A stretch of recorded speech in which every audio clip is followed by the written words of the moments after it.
Orot HaTshuva, chapitre 14, paragraphe 32. C'est bon, c'est trouvé? Page Kouf Yud Gimel. צריך למהר לשוב בתשובה על כל חטא. אפילו אם יהיה מהדברים הקלים מאוד.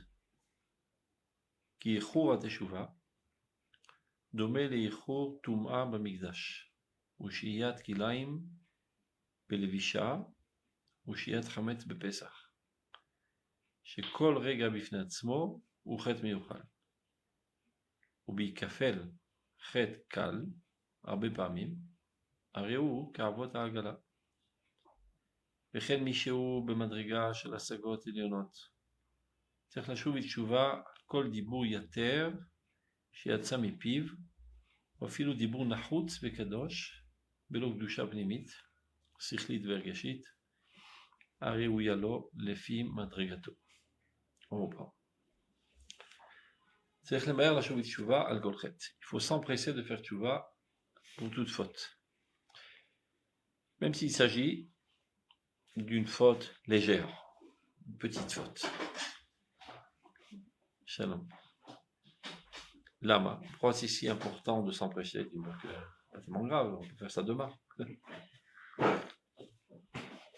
Qui est chour à teshuva, le retard dans la teshuva ressemble au retard sur le fait de s'attarder lorsqu'on a été impurifié dans le mikdash. Supposons que quelqu'un est au Beth Amikdash et je sais pas, par mégarde, il a touché un reptile, il devient impur, et bien il doit courir pour sortir d'urgence du Beth Amikdash. Pas dire, toi, ça va, je suis déjà plus impur, je suis déjà là, il y a du folklore, je vais rester, de toute façon je sortirai bien. Chaque instant qui reste, il fait une faute. Donc, de la même manière, quand tu as fauté, comme on l'avait expliqué précédemment, c'est pas que dans ton casier judiciaire il y a un X, c'est-à-dire que tu as avalé quelque chose qui est en train de t'empoisonner. Et chaque seconde que le poison persiste dans ton corps, il détruit ton corps. Donc il faut l'extirper au plus vite avant que tu en arrives à une situation irréversible. Donc même s'il s'agit d'une faute pas trop grave, parce qu'il y a des fautes graves et des fautes moins graves, mais même une faute pas trop grave, disons, mais même un filament très très fin, si tu en mets 100 et 1000 et 10 000 et 100 000, finalement ça fait de très grosses fautes. Et donc puisque chaque instant que tu t'attardes, ça multiplie la faute à chaque fois, donc il faut s'empresser, sans quoi ça va devenir une très très grande faute de laquelle tu ne pourras plus t'en séparer. Parce qu'on s'accommode à la faute.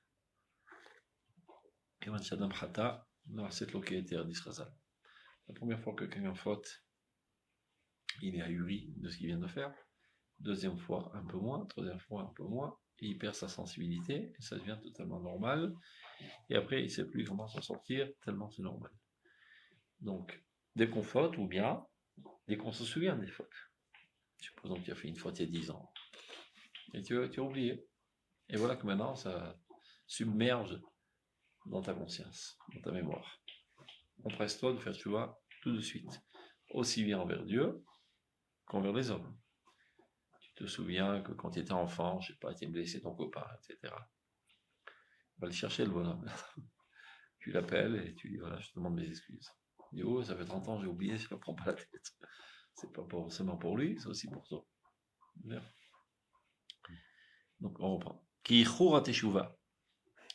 Domé les chour touma megdash. Donc à quoi cela ressemble? Au fait de s'attarder au Beth Amikdash lorsqu'on a été impurifié. Il donne 3 exemples. Ou bien shiyat kilaim. Tu es dans la rue et tu te rends compte que tu as un vêtement qui est fait de lin et de laine, qui est un interdit de la Torah. Mais il faut l'enlever de suite. Même si c'est pas tellement tsanoua, il n'y a pas le choix.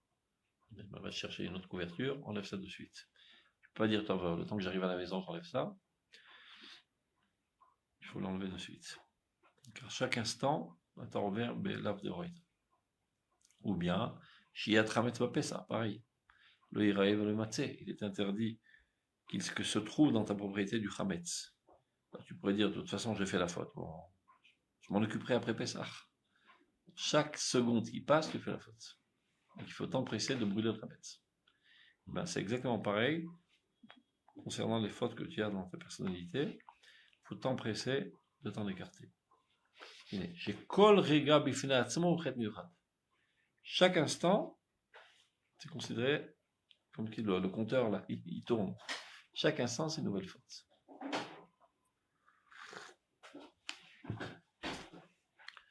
Continue. Ou mitkapel chet kal, shalom. Mitkapel, ça se multiplie. Même une faute très très légère se multiplie à plusieurs reprises. Et ben, finalement, ça devient des grosses cordes, des grosses lianes. Vechen. Donc ça, c'est pour nous. Maintenant, la fin du paragraphe, qu'on ne se leurre pas, ça s'adresse aux très grands d'Israël, parce qu'il aussi doit faire tchouva, comme on l'a appris. Mishéou bemadriga shel hasagot elionot. צריך לשוב בתשובה על כל דיבור יתר שיצא מפיו. Il y a des gens qui ont des perceptions et des compréhensions très très hautes de la Torah et qui sont même capables de percevoir l'esprit divin. Des gens très très hauts, des grands tzadikim. Et ben eux, ça peut aussi leur arriver qu'à un instant, ils glissent et ils disent un mot de trop. Lui, c'est pas dire Lachon Hara, hein. Ni encore dire des gros mots. C'est ça, dire un mot qui n'est pas nécessaire. Puisque ça peut bien faire, c'est pas grave. Eh ben non, c'est très grave. Il y a ce qui s'appelle Dibouré Hevel. Ce qui est intéressant, c'est qu'on n'a pas vu quelque chose de semblable concernant les autres membres, les autres antennes de perception, disons. La vue, l'ouïe, le toucher. Il n'y a pas une interdiction stam de toucher pour rien. D'accord ? Mais Dibour Hevel, ça apparaît dans plusieurs textes de Kodesh comme quelque chose de négatif. Pourquoi c'est si grave ? Je répète, il ne s'agit pas de dire du Lachon Hara et de Rechilut, etc. Ça c'est évident, du mensonge. Stam de parler pour rien dire.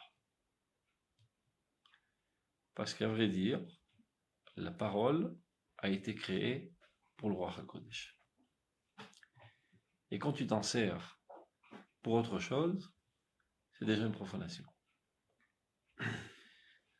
Donc, s'il y a une utilité quelconque, il y a plusieurs niveaux de dibour. N'ayez pas l'angoisse, c'est pas pour nous. C'est pour les gens, mais c'est important de le savoir pour savoir quelle est la direction à prendre dans notre vie. Et même si on peut prendre un centième de ça, ça ne ferait pas de mal. La meilleure des paroles qu'il puisse avoir, évidemment, c'est d'Ivrei Torah. En dessous de ça, tu as besoin de parler pour faire du commerce, mais tu gagnes ton pain. Donc c'est permis. Il y a aussi Ahava, Achva, Shalom, Bereut, avoir des bonnes relations sociales avec les gens. Tout ça, c'est pas d'Ivrei Evel. C'est pas des paroles en vain. Il y a des gens parfois qui se rendent compte. Tiens, oui, il y a du vent aujourd'hui. Hier, il y avait du brouillard. Après-demain, paraît-il qu'il y aura de la pluie. C'est juste pour combler le silence, parce qu'ils ont honte du silence. Ils sentent un malaise quand il y a du silence, donc il faut émettre des sons. Ça ne sert pas à grand chose, à vrai dire. C'est pas ça qui lie des contacts entre les gens. Il est marqué dans Perkei Avot, Al tarbe sicha imaisha. Ce qui veut dire, ne multiplie pas tes paroles avec la femme. Mais à vrai dire, c'est pas seulement avec la femme, c'est avec tout être. C'est-à-dire de parler en trop, ça ne produit aucun effet positif. Quand tu parles de quelque chose qui est nécessaire, et que tu t'intéresses véritablement à ton interlocuteur, et que tu lui donnes des conseils, ou bien que tu es en compassion avec ses douleurs et ses joies, etc., évidemment que ça lie des liens profonds et amicaux. Et de parler pour faire émettre des sons de la bouche, sans que cela entraîne une pénétration réciproque, ça sert à rien, et en plus c'est nocif. Au contraire, ça élève une muraille encore plus entre les êtres. C'est pas interdit selon l'Halakha, parce que c'est déjà un haut niveau de Chassidut, Mais ces gens-là qui sont si hauts, pour eux, c'est une faute catastrophique. Il faut savoir que tout est relatif. Pour les géants de la Kedusha, même ce qui pour nous est permis, pour eux, c'est une faute catastrophique. C'est du gâchis. Ils auraient pu se servir de leur bouche pour ajouter du bien dans ce monde. Ils se sont servis pour quelque chose qui ne sert à rien. Et donc, ils doivent faire teshuva. On reprend. Mishiou bemadriga shel hasagot elionot. Celui qui se trouve à un très haut niveau de perception de la divinité, mais il doit faire teshuva à tout mot superflu qui est sorti de sa bouche. Oh, maintenant il pousse encore plus le vice, regarde. Afilu dibur nachutz. Même quelque chose de nécessaire, vekadosh. C'est-à-dire, quel genre de dibur kadosh il peut avoir? Étudier la Torah, dire des brachot. Qu'est-ce qu'il y a de mal? Belok dusha pnimit. C'est-à-dire, ils ont dit le mot sans véritablement se sentir concernés et que cela pénètre leur personnalité. Ils ont dit ça machinalement. C'est une très grosse faute pour eux. Par exemple, avant de boire, on va faire chacun les mêmes. Et tu n'as pas pensé une seconde ce que tu as dit, ta langue est habituée machinalement à le dire. Pour nous, c'est grave, mais c'est pas tellement catastrophique, parce que de manière générale, c'est plus ou moins où on se trouve. Mais pour les grandes sadikim, pour eux, c'est une chute catastrophique. Si ça leur arrive, ils doivent faire teshuva de suite. Donc, blo chadira, blok dusha pnimit, sichlit, vergeshit. C'est-à-dire sans qu'ils y aient véritablement pensé, compris ce qu'ils disent, et même ressenti. Il ne s'agit pas de dire, il faut ressentir le manque de la destruction de Jérusalem et en être apeiné. Et si c'est pas dans de cette manière qu'il a dit la bracha, pour lui c'est une très grosse avera, donc il doit faire tchouva. Évidemment, en Riouya, les films Medrakato, ceci est adéquat à son niveau. Donc, ne soyons pas trop désespérés si ça nous arrive. Il faut savoir qu'on est encore loin du compte, mais pas pour autant se suicider. Je vais voir quelque chose d'email. C'est clair?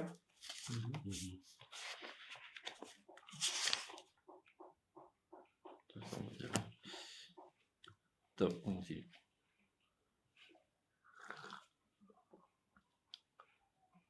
Quel rapport avec le début et la fin de la vie de Pisca?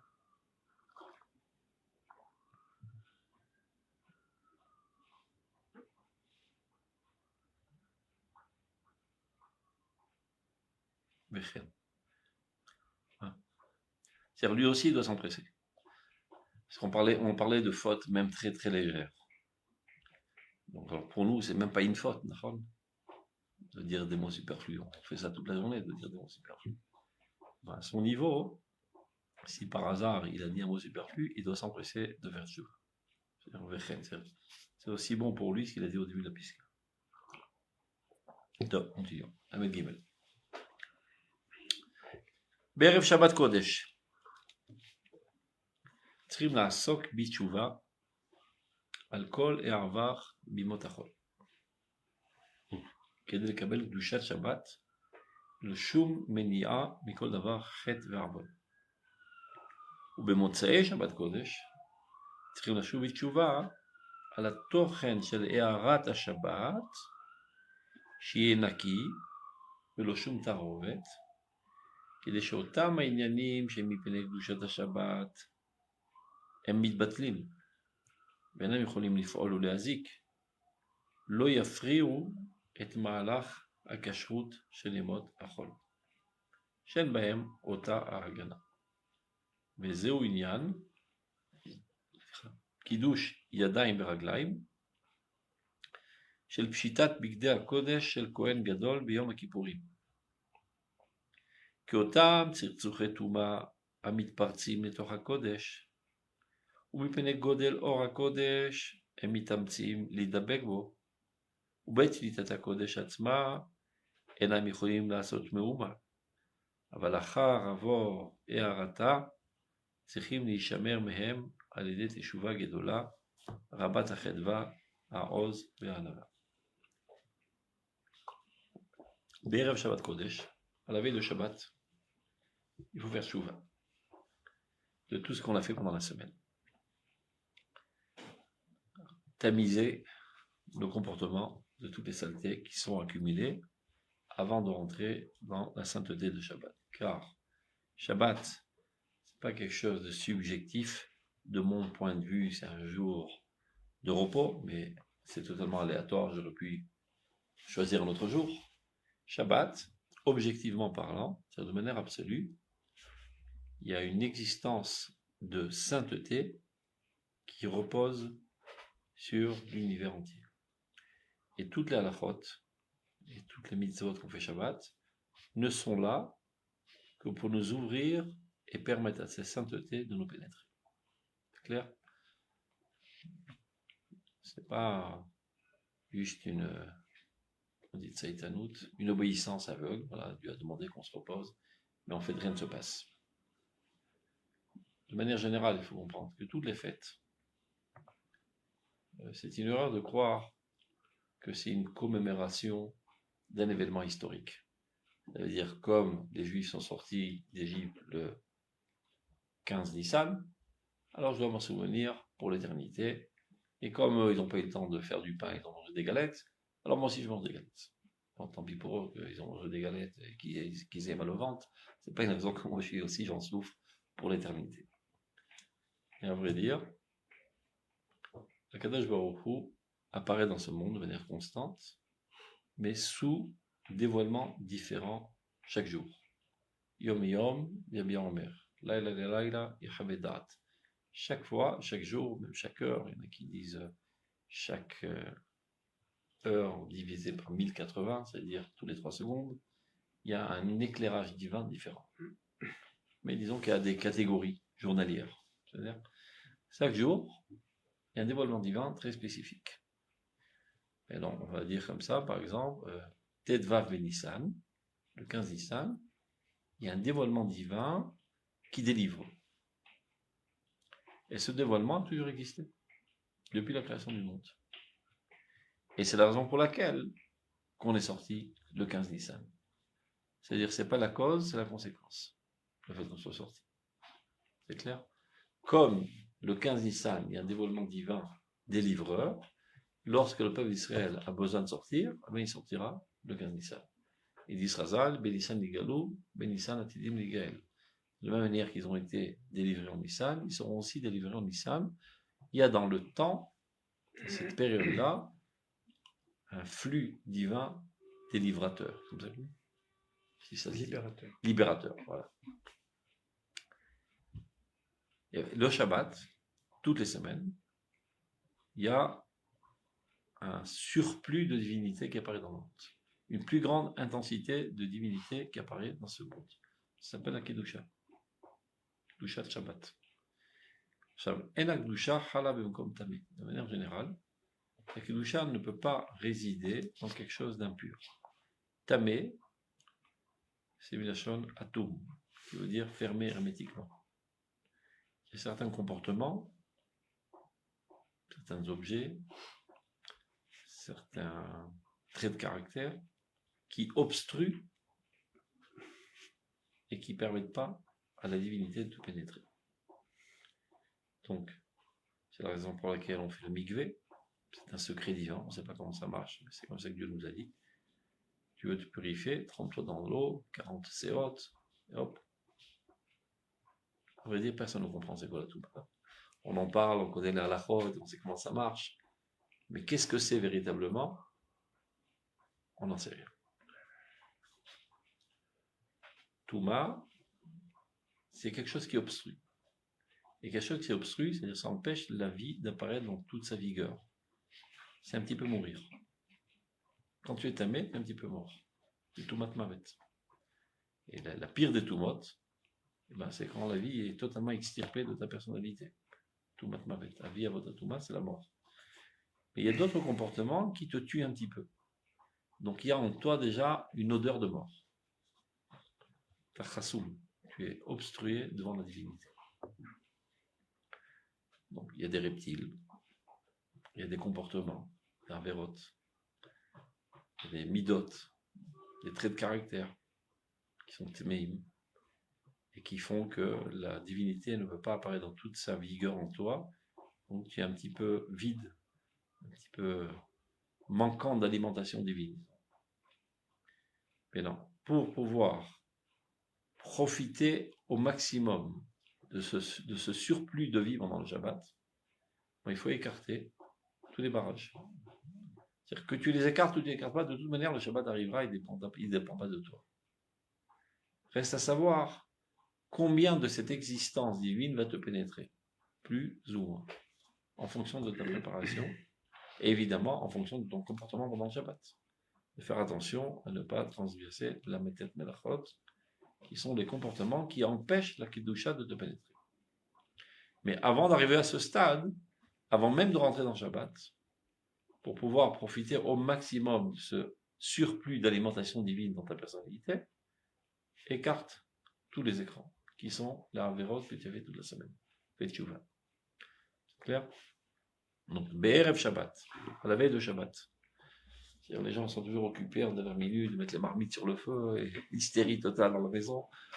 C'est très sympa tout ça, mais c'est pas l'essentiel. L'essentiel, c'est de penser quelques minutes avant Shabbat, tchouva, pour recevoir le douchat de Shabbat comme il nous faut. C'est clair?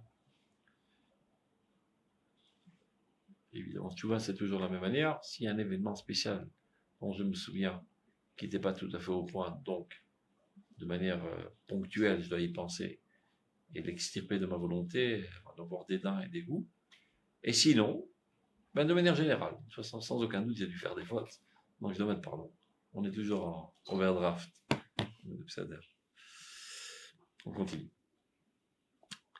Tout ça pourquoi? Qu'aider les kabel kdushat Shabbat. Pour recevoir en nous la sainteté du Shabbat, belo shumenia, sans qu'il y ait aucun empêchement. Mikol davar chet vavon, de tout péché. Jusqu'à là, tout est clair. Maintenant, la surprise, c'est la suite. Au Bemotzai Shabbat Kodesh, à la sortie de Shabbat, Trila Shuvit Tshuva, rebelote, on refait Tshuva. Tshuva de quoi? On s'est élevé, on a été rempli de sainteté, etc. Donc on ne comprend pas ou quoi véritablement on doit faire Tshuva. Il ne parle pas de Tshuva si par mégarde tu as transgressé un Elamatet Malachot. 39, interdit de Shabbat, vous allez voir de quoi il parle. Trila Shuvit Tshuva, il faut faire Tshuva à la Tochen Shel Eharat Shabbat, le contenu de l'éclairage du Shabbat, chez Yenaki Besheloshum Tarovet, de manière qu'il soit totalement propre, sans aucun mélange.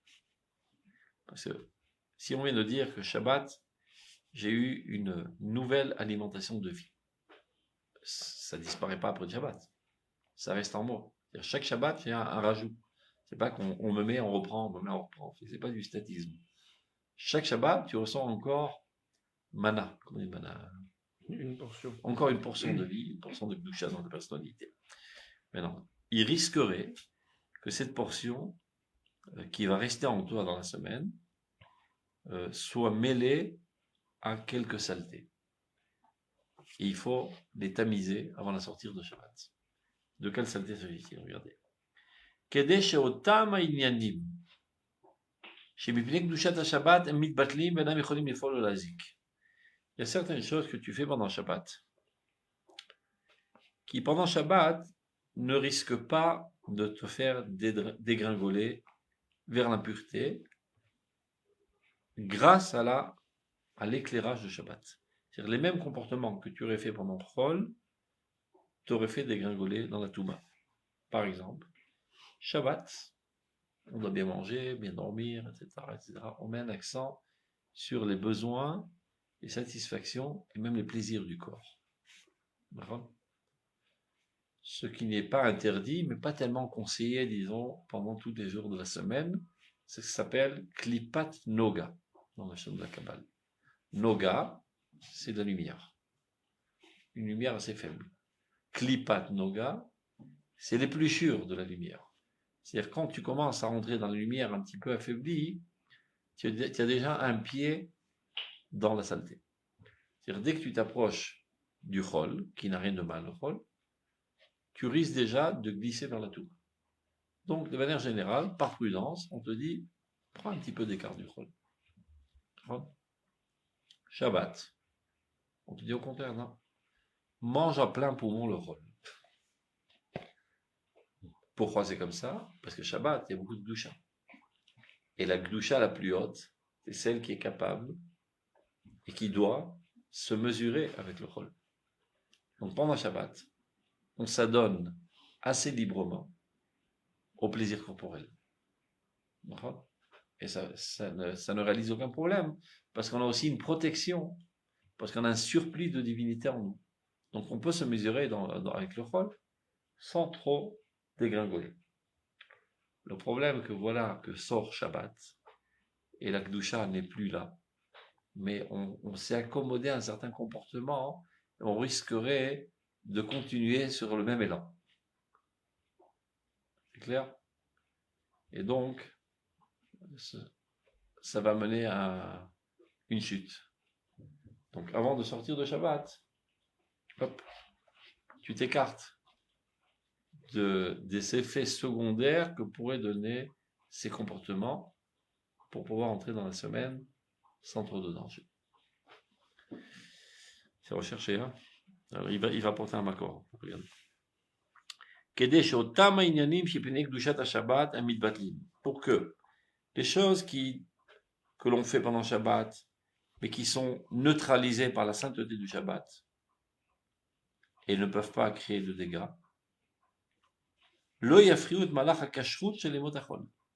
qui ne dérange pas la démarche dans la kashrut dans les jours de la semaine. Les jours de la semaine n'ont pas cette même protection. Il n'y a pas autant de gdusha. Il faut comprendre une bonne fois pour toutes. Plus on est fort en kedusha, plus on est capable de se mesurer au chol, et on est même hidrashim, comme on dit. On doit se mesurer au chol. Moins on est fort, on prend de l'écart. Par exemple, un petit enfant, tu ne l'envoies pas sur le front. Il n'est pas même. Mais un homme qui a fait ses classes à l'armée, eh bien évidemment, il est prêt à aller sur le front. Et il doit aller sur le front. Sans quoi, c'est pas un homme. Quelqu'un qui ne va pas à l'armée n'est pas un homme. C'est marqué. Il y a des gens qui disent, mais où c'est marqué dans la Torah? Pas besoin de marquer une vérité si simple. Une nation doit se protéger. Et pour qu'elle se protège, eh bien, tous doivent contribuer à cet effort. Et ceux qui ne contribuent pas à l'effort sont des sous-hommes. Dans la Torah, par exemple, il est marqué, il y a le décompte des Juifs dans le Midbar. Comment on les appelle? Yotze Tzava. Ceux qui sortent à l'armée. On les compte. Ça veut dire que ceux qui ne sortent pas à l'armée ne rentrent pas du tout en ligne de compte. On ne les compte pas. En slang hébreu, quand tu veux dire quelqu'un, on ne le considère pas du tout, on dit l'osofri mozo. On ne le prend même pas en considération. Donc pour être un être normal, il faut aller à l'armée. Top. Ça, c'est juste l'exemple. Mais évidemment, tu ne vas pas envoyer à l'armée, à la guerre, un petit enfant. Il n'est pas prêt. Il n'est pas capable de se mesurer à un tel effort. Donc de même, dans la guerre interne, on est toujours en guerre interne entre les attirances spirituelles et les attirances matérielles. Tant que tu n'es pas bien assis en sainteté, tu n'es pas fort en sainteté, ne prends pas trop de risques, n'approche pas trop le chol, qui n'a rien de mal en soi, mais qui est déjà une glissade vers la Touma. Donc prends un écart. C'est clair? Shabbat, tu es protégé, tu as beaucoup de gdusha, donc tu peux te mesurer au chol. Tu n'as pas ça, ne t'approche pas. De même, par exemple, en exil, nous étions des faiblards, des pauvres juifs, malheureux. Et la divinité nous a presque abandonnés. Donc on est vide de sainteté. Donc la directive de Chachamim, minimum de contact avec le chol. Strict minimum. Tu gagnes ton pain et retourne d'urgence au Beth Midrash. On revient en Eretz Israël. Mekabel Sitra Israël, Marzir Shrinat Oletzir. Dieu réunit les exilés, fait à nouveau résider sa providence parmi nous. La sainteté divine se trouve fortement parmi nous aujourd'hui. Donc on doit redevenir normal et reprendre nos activités de la construction de ce monde-ci. Donc lorsqu'on est faible, on prend un écart du rôle. Lorsqu'on est fort en sainteté, on est capable d'appréhender le rôle et on se doit d'appréhender le rôle car c'est notre rôle de construire ce monde.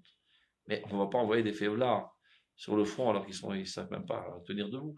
Donc en exil, on ne le fait pas. Ici, on le fait. Qu'est-ce que tu veux dire? Le rôle, c'est tout ce qui n'est pas...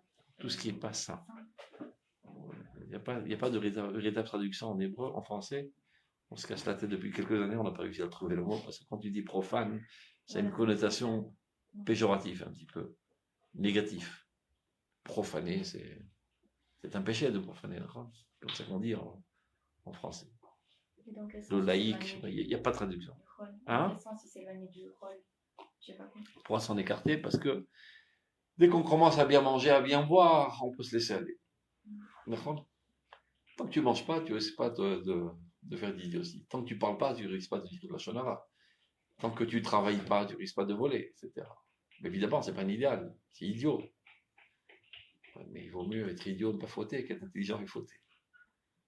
Donc si tu sais que tu n'es pas capable de surmonter ce défi, eh ben tant pis, t'approches pas. Il n'y a aucun intérêt de se suicider spirituellement. Mais si tu exagères dans cette démarche, bon, finalement, alors le mieux à faire, c'est de mourir, tout simplement. Si tu dis, regarde, si je parle, je risque de dire la shonara. Attends, je me coupe la langue. Si j'ouvre mes yeux, je risque de voir un truc interdit, je me crève les yeux. J'ouvre mes oreilles, je risque d'écouter de la shonara. Je me bouche les oreilles. Ainsi de suite. Je bouge mes membres, je risque de voler, je me coupe les mains. J'ai une super solution. Va au cimetière, enterre-toi, tu ne fais plus aucune faute. Mais la chorma, atem advekim Hashem Elohechem, chayim kolechem meyom. Vous qui êtes proche de Dieu, vous êtes emplis de vie. Car toute la sagesse, c'est d'être capable de déployer toutes ses forces de vie en gardant sa pureté. Évidemment. Donc ça, c'est l'idéal. Oui. Mais si je sais par avance que tu n'as aucune chance de garder dans ta pureté tellement tu es faible, alors à choisir, ben ne fais rien. Et c'était la directive de l'exil. Pendant 2000 ans, ce qu'on dit Chachamim, plus tu développes le rôle, plus ceci viendra au détriment du Kodesh. D'autant plus que le rôle était aux mains des Goïms. Et les peuples de la terre ne sont pas des grands idéalistes. Ils ne cherchent que leur intérêt personnel au détriment de ce monde. Donc en plus, tu vas contribuer à cette démarche totalement négative.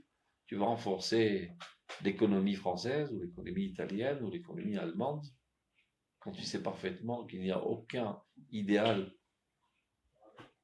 qui est poursuivi. Donc, ne développe pas l'économie de ton pays. Il faut bien que tu manges.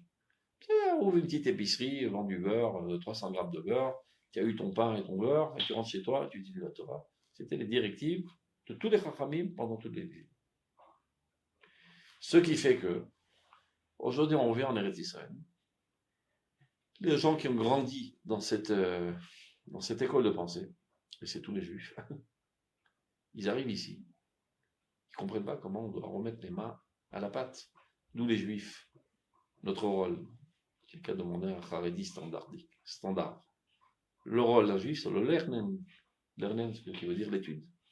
C'est tout. Un juif, il est fait pour étudier. C'est sa vocation, il n'y a rien d'autre à faire dans ce monde. Ce qu'il a oublié, que c'était vrai, cette directive, lorsqu'on ne pouvait pas mettre les mains à la pâte de la direction de ce monde, car le monde était aux mains des vilains, des salauds. Aujourd'hui, on retourne en Eretz Israël, on réédifie notre nation, notre État, pas pour trouver un refuge sécuritaire pour le peuple juif, mais pour gérer l'humanité entière. Et on ne peut pas gérer l'humanité entière avant qu'on soit capable de nous auto-gérer d'abord et avant tout. Donc d'abord de construire nos structures nationales, de les développer, de devenir une puissance mondiale pour être apprécié et admiré par les nations, pour qu'ils puissent rêver, nous donner en main le sceptre de la gestion du monde. Donc il y a énormément d'efforts qui doivent être investis. Et tu ne peux pas investir autant d'efforts en faisant ça à mi-temps et à tir de temps et à quart de temps. Tu dois t'y adonner 24 heures sur 24. Donc aujourd'hui, de s'adonner totalement à la construction de l'aspect matériel de l'État d'Israël, c'est Kodesh, c'est Torah, c'est Gouffé Torah, c'est le corps même de la Torah. Car c'est ça qui va permettre de divulguer la Torah dans le monde entier. Si l'on peut dire, jusqu'à présent, la Torah était plus ou moins au congélateur. Ça veut dire qu'elle avait seulement un aspect théorique. Aujourd'hui, le temps est arrivé d'appliquer la Torah. C'est-à-dire tous les beaux concepts et les beaux idéaux et la morale du peuple d'Israël. Aujourd'hui, on peut la traduire dans le langage du concret, de manière que les nations puissent apprendre du peuple d'Israël. Évidemment, ça ne se fait pas en un jour, d'autant plus que les acteurs de toute cette entreprise en sont totalement inconscients, et donc ils font ça tant bien que mal, et très souvent plus mal que bien, et donc il y a plein de gaffes qui se font, et plein de saletés qui sont en route. Mais comme toute chose, bonim bechol, vachakam ekachim. On construit d'abord dans le profane, après on sanctifie. Par exemple, le Beth Amikdash, le Kodesh HaKodashim par exemple. Qui c'est qui rentrait dans le Kodesh HaKodashim? Le Kohen Gadol, le jour de Yom Kippour. Et qu'est-ce qui lui arrivait si une seconde il ne pensait pas à Dieu? Il mourrait de suite. Donc c'est l'endroit le plus saint du monde. Donc quand il rentrait au Beth Amikdash, on le faisait rentrer avec des chaînes, au cas où il mourrait, pour le tirer. Donc c'est l'endroit le plus saint du monde. Donc, la question qui se pose, qui c'est qui l'a construit ce Kodesh HaKodashim? Des Kohanim Gdolim? Eh ben non, des ouvriers, des maçons. Bon, des maçons, c'est pas toujours des gens avec un intellectualisme très développé, etc. Et très souvent, c'est des Arabes en plus. Donc, comme on dit, ça va pas très haut. Et donc, ils ont bouffé leur casse-route, et peut-être ils ont fait leurs besoins sur place, comme tous les maçons, etc. Et comment c'est possible qu'ils ne sont pas morts de suite? Alors que le Kohen Gadol, l'homme le plus saint du peuple d'Israël, s'il avait une demi-pensée, pas exactement à point, il mourrait de suite. Comme a dit, Bonim Bechol,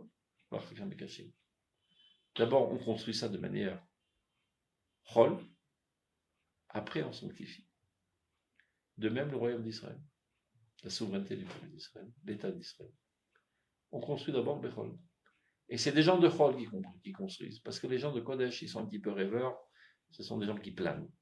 Donc pour bien construire solidement les fondations, ce sont eux qui prennent les devants, les gens du Chol.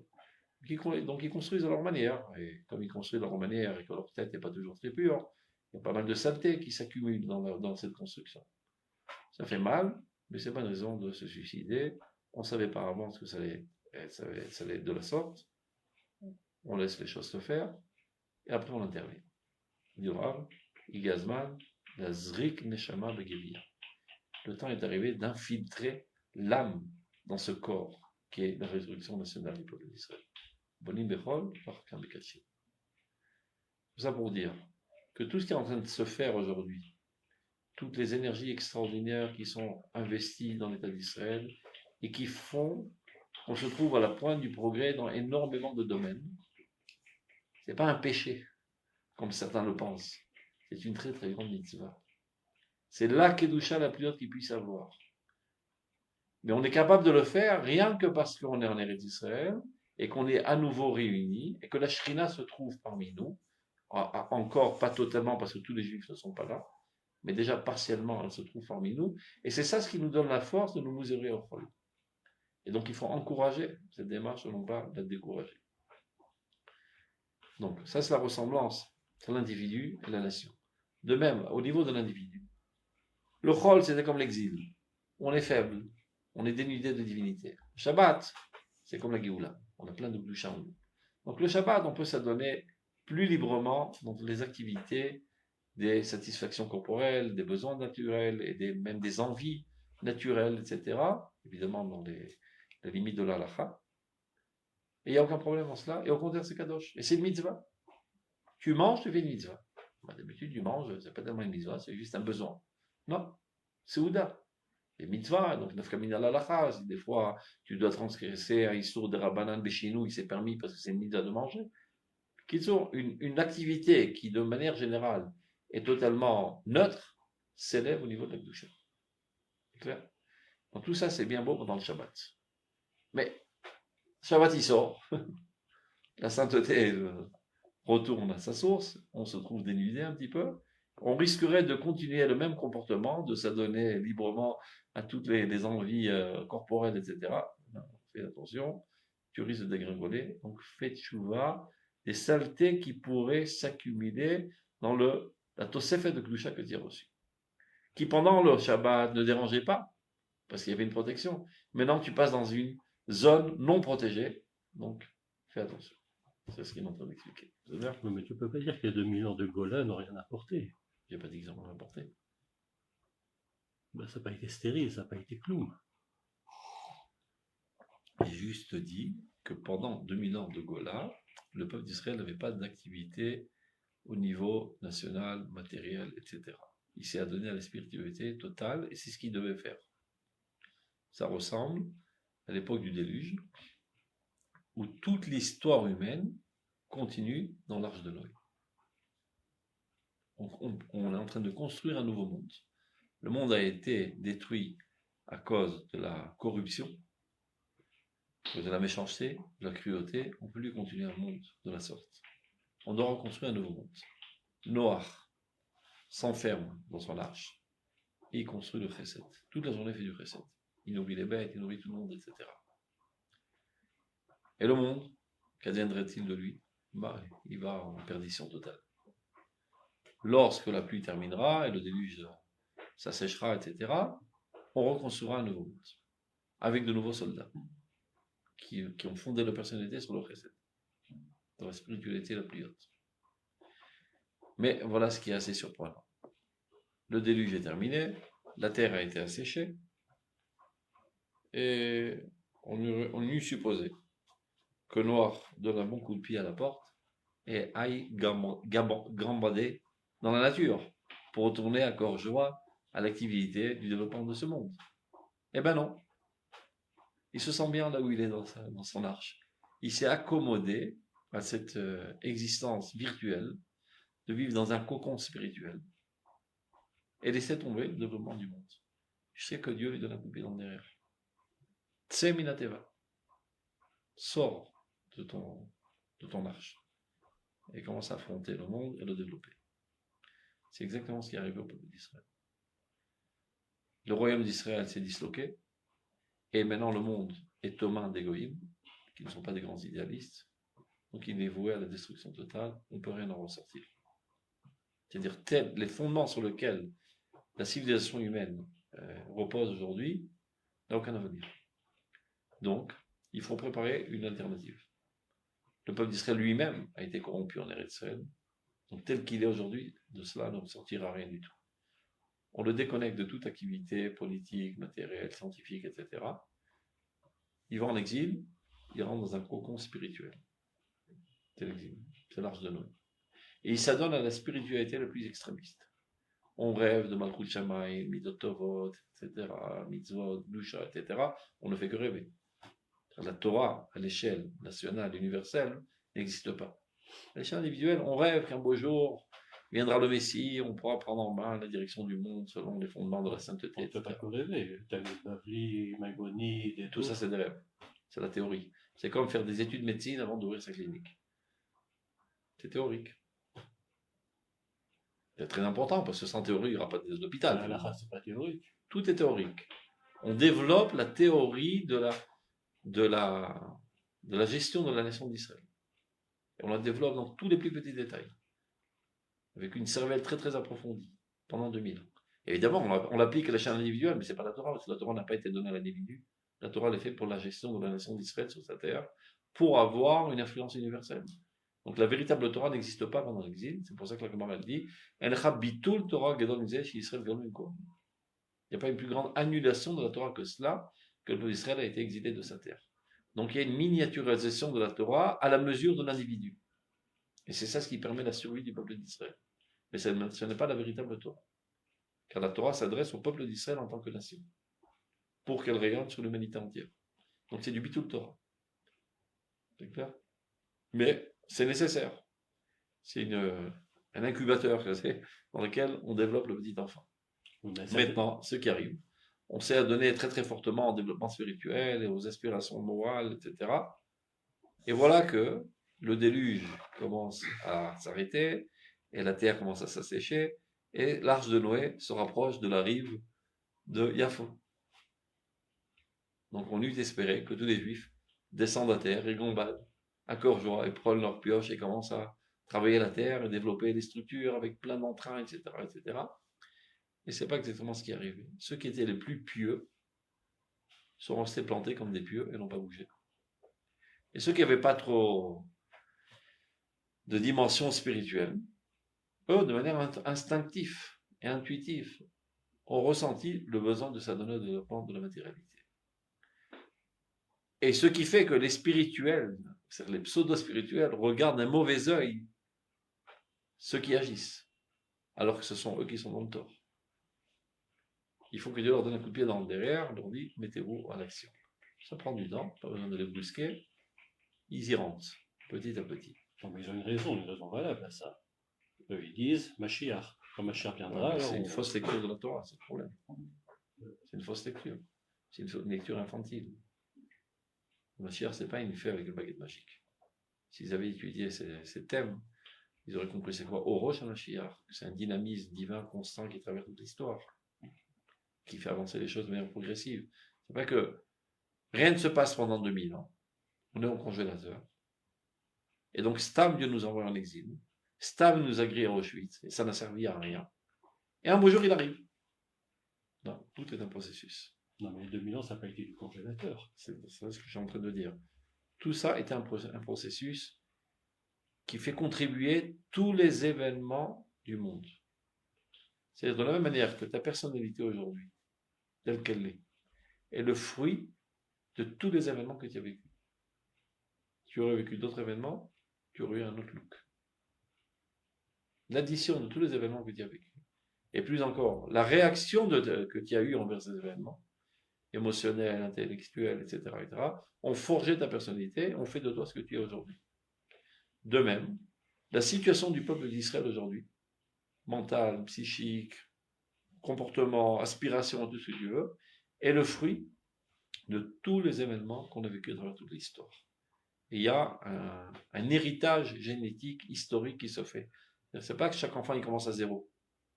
Il a en lui déjà tout ce que son père a construit dans sa personnalité, il naît de cette manière. Par exemple, un gosse qui naît aujourd'hui, ça ne lui viendrait même pas à la tête d'attraper un nègre en laisse. Pas besoin de l'expliquer, c'est évident. Le concept de l'esclavage n'existe même pas, de manière innée. Pourtant, c'était tout simplement évident il y a 250 ans d'avoir chacun son petit nègre.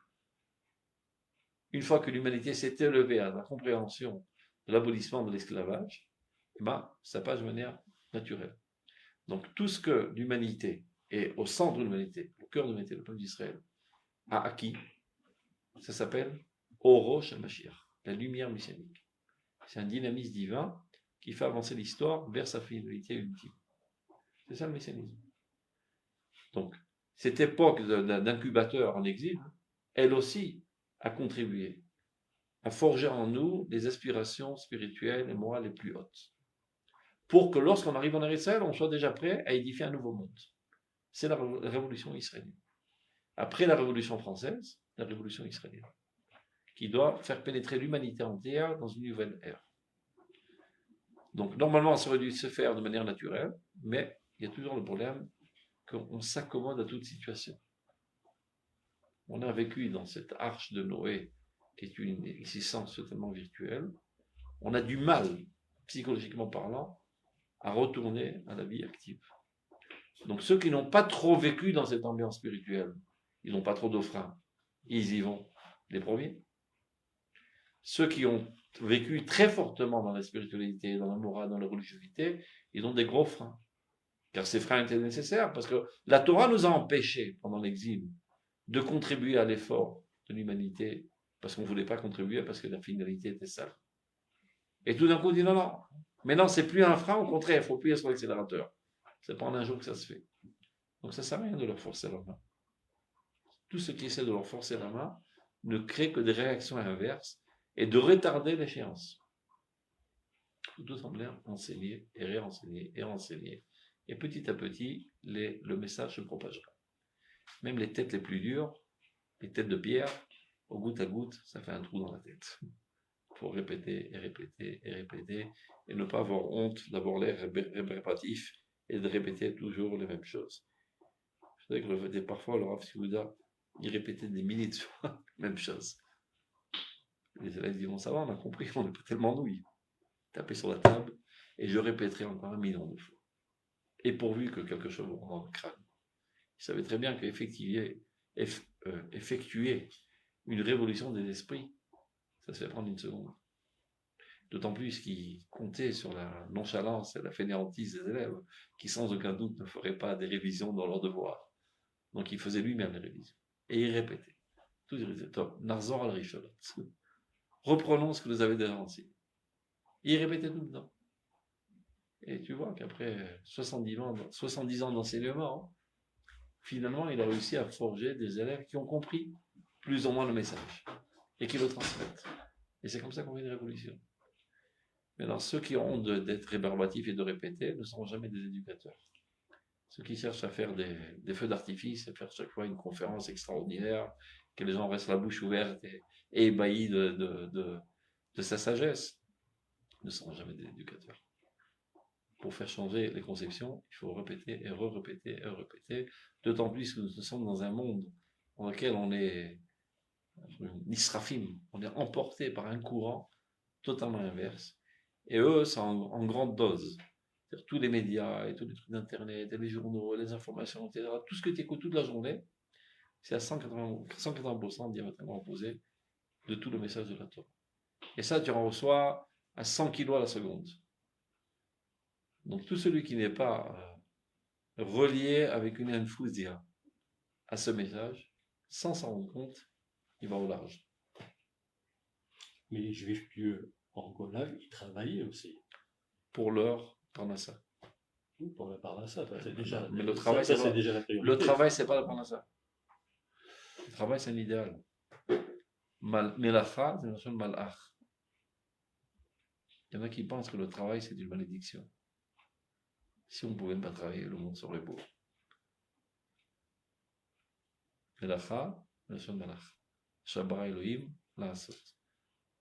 Dieu a créé le monde pour que l'homme travaille. Le shemra, pour la développer le monde. Quand tu travailles, ton intention doit être de contribuer à l'effort divin du développement de ce monde. C'est Kodesh. C'est pas un moyen pour gagner ton pain. Au contraire, je te donne l'argent pour te libérer de tout souci, pour que tu puisses travailler. Inverse les compréhensions. Il y en a qui disent je travaille pour gagner de l'argent. Et proche de gagner de l'argent, pas pour aller en vacances. Et proche d'aller en vacances pour bien me reposer, pour mieux travailler. Il tourne toute sa vie. Je travaille pour le travail. Chacun dans son domaine. Je suis là dans la médecine, je suis dans la je suis là dans la Torah. Tout ça, c'est du travail, c'est pareil. C'est le développement des esprits. Tout ça, c'est Avodat Hashem. Tout ça, c'est Shichlulo Shel Olam. Tout ça, c'est Tchouva. Mais ce n'était pas l'optique en exil.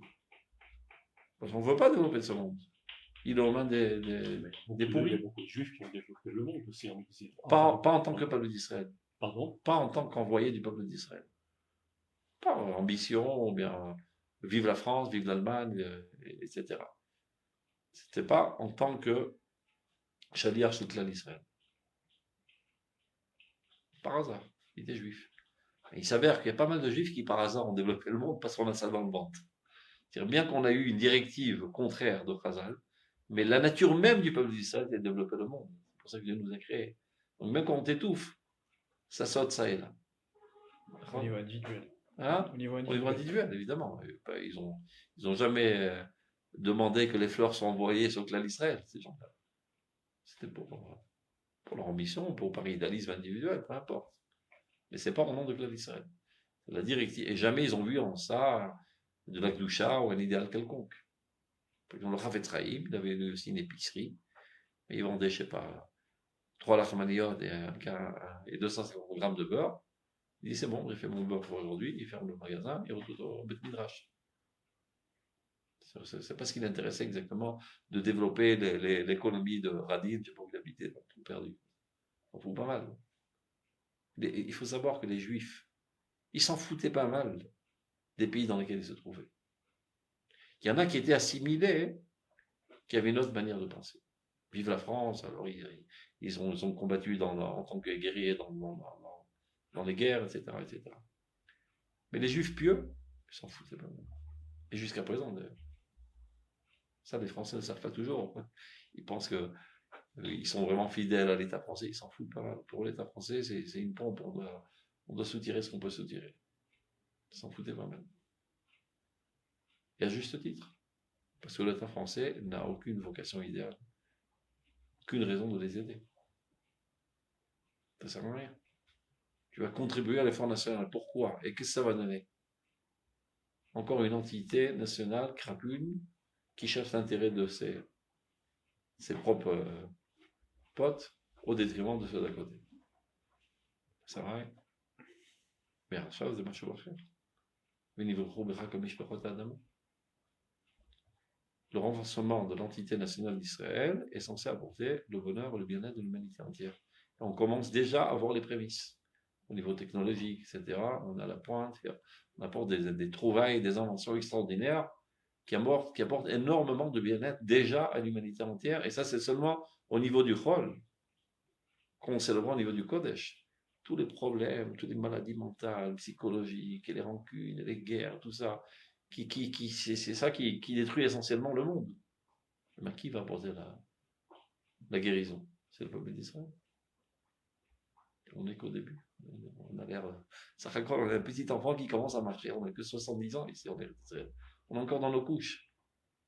Et déjà, on se fait remarquer, on pointe, et toutes les caméras sur nous, etc.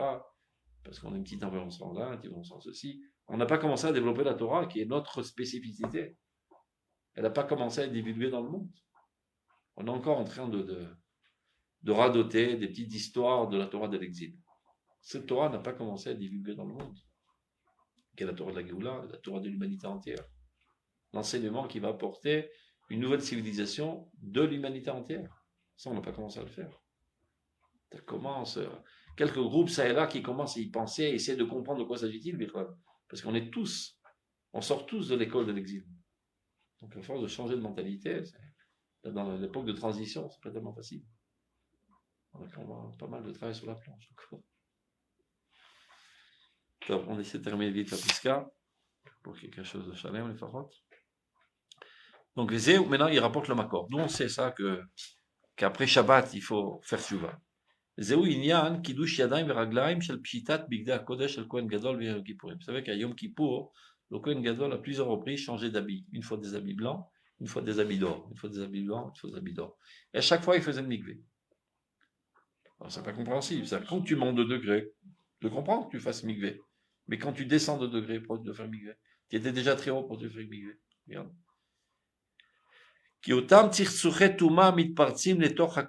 Voilà. C'est-à-dire, plus il y a de kedusha, plus il y a de possibilités de fauter. Comme il est dit, tout celui qui est plus grand que son prochain, eh ben, ses possibilités de fauter aussi sont plus grandes. Ses capacités intellectuelles, ses capacités de manipuler les autres, etc., sont beaucoup plus larges. Donc, il a plus de chances de fauter. Donc, chaque fois qu'il y a de la kedusha, chaque fois qu'il y a du miel, il y a des mouches qui arrivent. Chaque fois qu'il y a du kedusha, il y a des particules de Touma qui essaient de s'y agripper. Donc, Kiotam tirtsuchet Touma mitpartim le Torah Kodesh. Ou miplel godel Ora Kodesh amitamtsim lidabekbo. C'est-à-dire, comme il y a tellement de kedusha, ils essaient de s'y agripper. Ou bet sitata Kodesh atzma enam echonim lasot meuma. Tant qu'on est sous l'influence du Kodesh le plus haut, ils ne peuvent rien faire, ils ne peuvent créer aucun dégât parce qu'il y a une grande protection.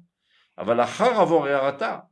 Après que l'éclairement de la kedusha s'est écarté, c'est l'ishamer.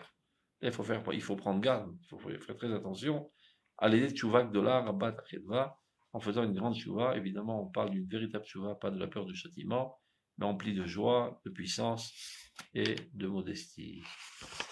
Portez-vous bien. Bon appétit pour Shabbat.